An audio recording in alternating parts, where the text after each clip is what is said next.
हर हर महादेव, देवों के देव महादेव के चरण में प्रणाम करता हूँ। दुर्गा माँ के चरण में प्रणाम करता हूँ। सरस्वती माँ के चरण में प्रणाम करता हूँ। गणेश भगवान के चरण में प्रणाम करता हूँ। गुरु भाई गुरु बहनों के चरणों में प्रणाम करता हूँ। एक गांव में दिनेश नाम का एक लड़का था, जिसका माता छोटी गो में ही स्वर्गवास हो चुकी थी।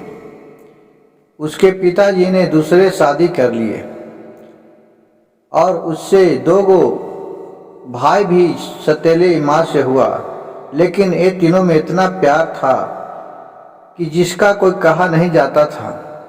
अपने सतीले भाई से बहुत ही प्यार हंसते खेलते रहता था दिनेश, और उसके माँ पिताजी भी इसको खुशी से देख के सब बहुत खुश रहते थे। तक वही नहीं कहता था कि ये सतीला बेटा है, और उसका सतीली माँ भी बहुत मानती थी दिनेश के। एक दिन के बात हुआ कि दिनेश और दोनों सतीले भाई खेल रहा था, तो सतीले भाई के नानी वहाँ आए और बोली, इसको खेलते देख के उसको नानी थी जो बहुत ही दुष्ट विचार के थे, वो किसी को हंसते खेलते नहीं देखना चाहती थी। वो अपने नाती अब को बहुत ही प्यार करते थे और इसको लिए वो बहुत ही कोदो रचा। देखा कि क्यों न इसको इस रास्ता से हटा दिया जाए। हो न सके कि हमको नाती का ये सतीला जो भाई है जो हिस्सा ले ले। वो अपने बेटी से कहा कि बेटी, तुम इस दिनेश को क्यों खेलने दे रहा तू अपने बेटे के साथ? ये तो कुलच्छना है, इसका माँ तो छोटी गो में ही मर चुका है, ये तो अपने माँ के खा गया। अगर हो न सके तुमको बेटे के कुछ हो जाएगा तो क्या करेगी? तो उसके सतीली माँ बोली, क्यों माँ ऐसा क्यों बोल रही है? दिनेश तो बहुत अच्छा लड़का है, ये अपने भाई को बहुत ख्याल रखता है। और उसको बात को अनसुना कर दिया। फिर रात में वहीं उसकी नानी ठहर गई और बहुत अपने बेटी को कान भरी, भला बुरा कहा इसके बारे में, बहुत उसको पाठ पढ़ाया कि कल सियाना हो जाएगा, अभी तो प्यार कर रहा है, कल इसको जहर दे के मार देगा दौलत के चक्कर में। ये दौलत के लिए बहुत उसको पढ़ाया। उसको मन में से तेरी माँ के सही में विचारा कि हो न सकता है कि दिनेश ऐसा ही कर सकता है।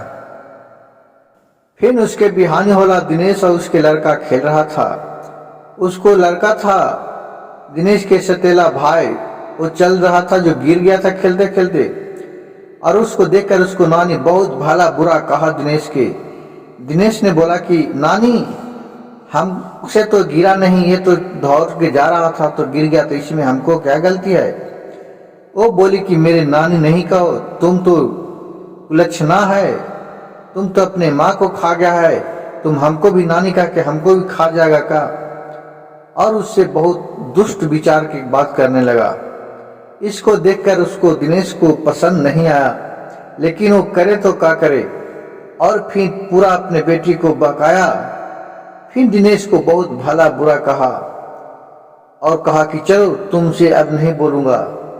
और उसको फिर बोला दिनेश की माँ, कुछ खाने के लिए है तो हमको दे दो।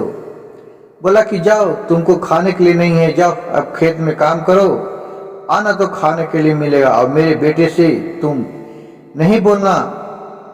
कहा कि ठीक है माँ। अपना वो चले गया बेचारा खेत दने काम करने के लिए। वहां जाकर एक बेल के पेड़ तक बैठ गया और बोला, हे नाथ भोलेनाथ, हे महादेव, हमारे माँ को चल गया इसलिए तो हमसे आज कोई बात नहीं कर रहा है। हे भोलेनाथ, मेरे माँ को वापस करो, नहीं तो मैं किसके साथ बोलूं? मेरी तो जो सतीला भाई है उसके साथ मेरी माँ और नानी नहीं बोलने दे रही है। अपने रोने लगा उसी पेड़ के बैठ के। ऊपर से बेल के पेड़ से आवाज आया कि दिनेश, तुम रोवो नहीं, मैं तुम्हारे पास हूं, मैं तुमसे बात करूंगा। और ऊपर से एक चमत्कारी भोलेनाथ का बेल का पत्ता गिरा और उससे बात करने लगा। बोला कि लो, हमको तुम जब भी बात करना चाहेगा तो तुमसे हम मनुष्य रूप में बात करूंगा, और तुमको जो भी इच्छा होगा खाने पीने के लिए अगर तुम्हारी माँ नहीं देगी तो मैं तुमको दूंगा। तुमको किसी तरह का दिक्कत नहीं है, लेकिन ये बात किसी को नहीं बताना। और यहीं तक नहीं, अगर कोई उसा मुसीबत में आ गया तो मैं उसको जान भी बचा सकता हूँ, लेकिन जब उसको मैं जान बचाऊंगा उसके बाद तुमसे मैं लुप्त हो जाऊंगा। उसके बाद तुम्हारे पास मैं नहीं रहूंगा और तुमसे बात नहीं करूंगा। कहा कि ठीक है। उस दिन फिर शाम को घर गया। उसकी सतेली माँ से बोला, माँ कुछ खाने के लिए है तो दो।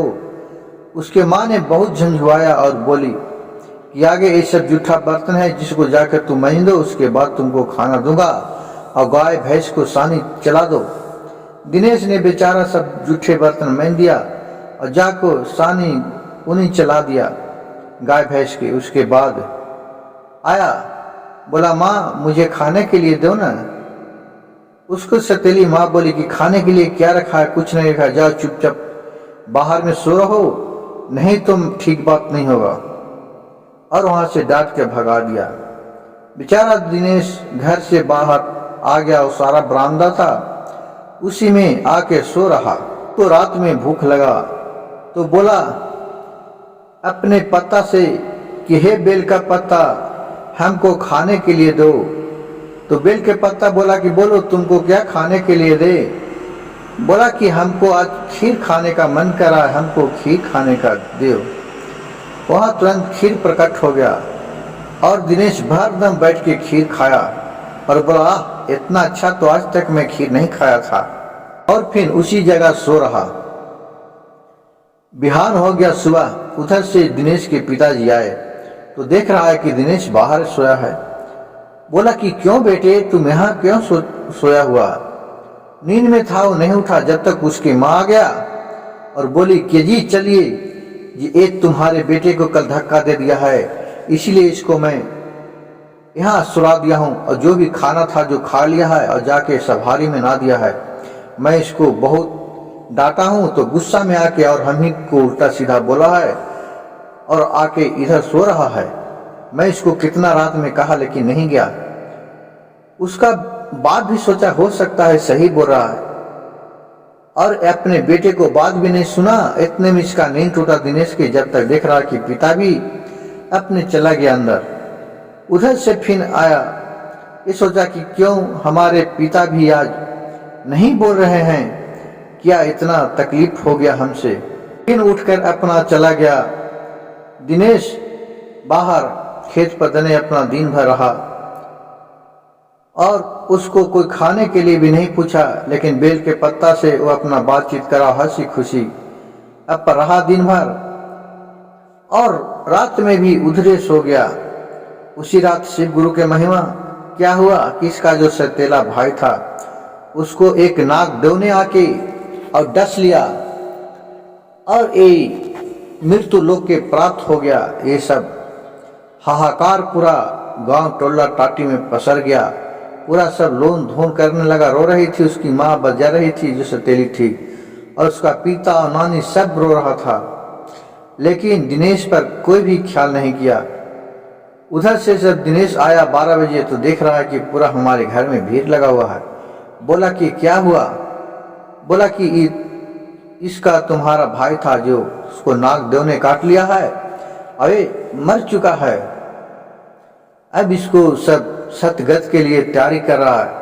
कहा कि हमको तो नहीं देखने दो, लेकिन उसको सतेली जो माँ थी और जिसको नानी थी बहुत झंझुआई कि नहीं नहीं तुम तो मेरे बेटे को ऐसी मार दिया, खा दिया लिया, अब क्या करेगा। कहा कि माँ कम से कम एक बार मेरे भाई से तो दर्शन होने दो। और वो जबरदस्ती जाके देखा, अपने मन ही मन वही पत्ता को कहा कि हे महादेव इसको जिंदा कर दीजिए। और फिर वो पत्ता से वो उठ के बैठ गया। बोला कि क्या हुआ गया हमको, सब पूरा भीड़ लगा हुआ है। ये सब अचरज देख के और उसको सतेली माँ और नानी पछतावा आने लगा कि मैं इसको बहुत भला बुरा कहा, लेकिन आज ने मेरे बेटे को जान बचाया है। और फिर उसकी माँ बोली कि बेटे, तुमने क्या जादू जानता है कि जिससे मेरे बेटे को जिंदा किया? हाँ माँ, मैं कुछ भी नहीं जानता हूँ, सब भोलेनाथ का कृपा है। मैं उन्हीं का ध्यान लगाया, क्योंकि आपने जो मेरे कष्ट दिया था उसका परिणाम तो आपको नानी के सामने ही देखने को मिल गया। और मैं क्या कर सकता हूँ, मैं तो घर पे भी नहीं था।